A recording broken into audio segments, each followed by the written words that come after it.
And now the host of the Golden Age of Radio, Dick Bertel. Good evening, and with me once again is radio collector Ed Corcoran. Ed, we have a special guest tonight, don't we? We sure do, Dick. A star of the movies, television, and as we will find out in a few minutes, a big star on radio, too, Dick. Why don't you tell everybody who it is? Well, of course, we're talking about Vincent Price. Vincent, it's a pleasure to welcome you to the Golden Age of Radio. Thank you, Dick. I feel like I'm back home. That's the reason that you're on this program, because I knew that you were coming to Hartford, and naturally we thought of asking you to appear on the program, but usually someone whose motion picture career, whose theater career has perhaps overshadowed a radio career would be hesitant to talk about radio, but not you. No. I still think radio is probably the greatest entertainment medium ever invented. It made the audience work. And I think television audiences don't have to work, and that's why they fall asleep half of the time. Well, you worked in radio for a long time, right up until, I guess, the Hollywood studios closed in the early 60s. Yes. As a matter of fact, you've just returned from England, where you are filming a motion picture, but you did some radio work there. Yes, they call me up from the BBC. You know, radio in England is still enormous, and it always will be, because people love radio over there. And they do some superb dramas and music and documentary programs, really marvelous. And they asked me if I'd come and do a storytelling show, great short stories. Stories that have to do with the macabre, with the unusual, with the strange. We have received the impression in doing this series, Vincent, that some of the motion picture and theater actors look down on radio and radio actors. In fact, it was a very definite impression that we have received from some actors. Really? Well, you've come to the wrong fellow. If you want me to hear that. You know, I go out every year on a lecture tour all over the country and have for 15 years, and I've lectured in over 200 colleges and universities around the country, and I'm always getting asked by young actors, how do you start in the business? You know, what is the best training you can have? Well, we don't have the marvelous repertory companies that England has, and we don't have state theater as some other countries have. So there is really no place for the young actor to go. But in the colleges is always a radio and television department. And my advice to the young actor always is get on radio. Do as many dramas as you possibly can on radio, on your local show. And I know that some of the colleges I've been to have really started to begin to do some of the great radio dramas and to write new material for themselves. Because it imposes on the actor the necessity to create everything, to create the sets, to create the costumes, to create the expressions, to create everything. And I think one of the great drawbacks of television is that so much of it is just sort of visualized radio shows, where they ought to really write television shows. And, you know, I mean, they run out of material. It's a big monster. But radio had superb writers, absolute extraordinary writers, and I don't think television has that all the time. Well, you seem to have this perception for radio's gift, radio's ability to create moods, to create sets, because as a young actor in New York, I believe, you decided to work at least anonymously in radio. Well, you know, I was doing a play, and my first play in New York was a big hit. It was one of those extraordinary breaks that you get or you don't get, and it was a play opposite Helen Hayes, and it ran for 3 years. And there was no chance of sort of going out and doing other plays. I would go out in the summer. We'd lay off for a month, and I'd go do summer stock in Skowhegan, Maine, or all around here. And that was experience. But I felt that the one experience that I really could afford and get in New York was to work on soap operas. And marvelous things like John's Other Wife, you know, and I mean, extraordinary soap opera stories. And I would go work without a name, without anything, because I was not part of the radio group, but I could get jobs because I was in a hit play. And I would take advantage of that. And I worked on radio every single week, and maybe would do 5 or 6 shows a week.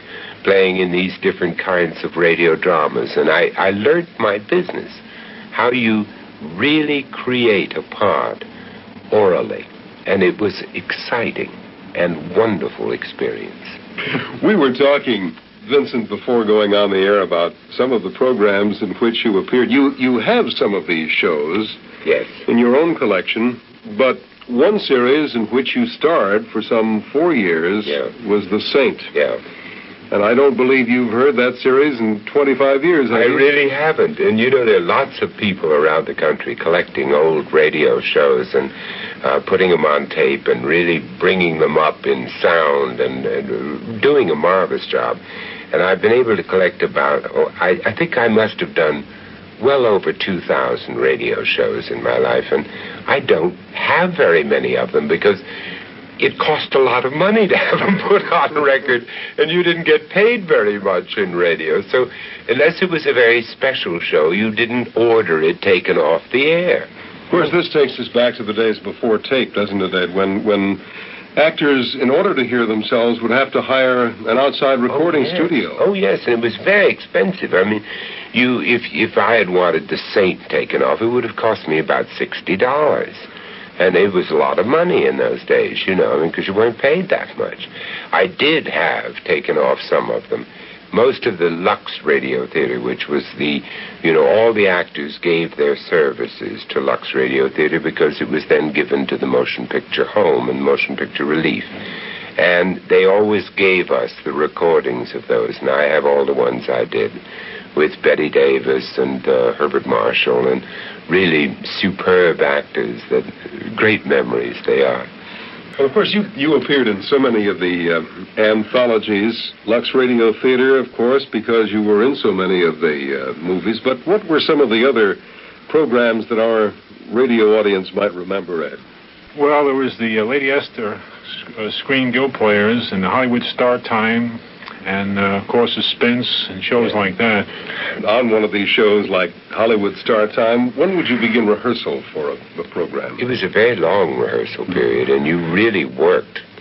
You worked, maybe from 10 in the morning right straight through until you did the show maybe at 9 o'clock at night. And it was long hours of work. The extraordinary thing was the care that went into radio shows. There was a kind of perfection about the radio actor that was extraordinary. It was a very small group of people, and I always felt myself enormously privileged that I was able to join that group because they didn't take everybody in by a long shot. Well, we've learned that. If you liked radio as much as I did, you depended on these people. People like Lorene Tuttle and Hans Conried, and these people who could do anything. They really could do anything. I mean, suddenly if somebody got sick who was playing a Greek, you'd say, well, Hans, how about it? And he was a Greek in 2 seconds, or he was Russian, or whatever you wanted to do. Tell the story about Lorene Tuttle. It really is extraordinary. And, you mentioned earlier today when we were talking about that she is famous for having done so many parts on one show. It may have been this show. 20th Century Fox, when I was under contract as a movie actor to them, I had written in my contract that I wanted the freedom to do radio. Now, there was no television at that time. And they were very sticky about it. They were really kind of angry that I should want this. And I said, I feel radio is my training ground, and that's where I want to work. But they let me do it. And so, of all the contract players, I was the only one who was allowed to do it. Anytime I wanted to do it, and it didn't interfere with their films. Well, then they finally had their own radio show on the air, and I can't remember what it was called. I think Hedda Hopper was the MC. Yeah, there was one called 20th Century Presents or something like that. That's what it was. And we did a lot of pictures. I did The Lodger and, different things like this.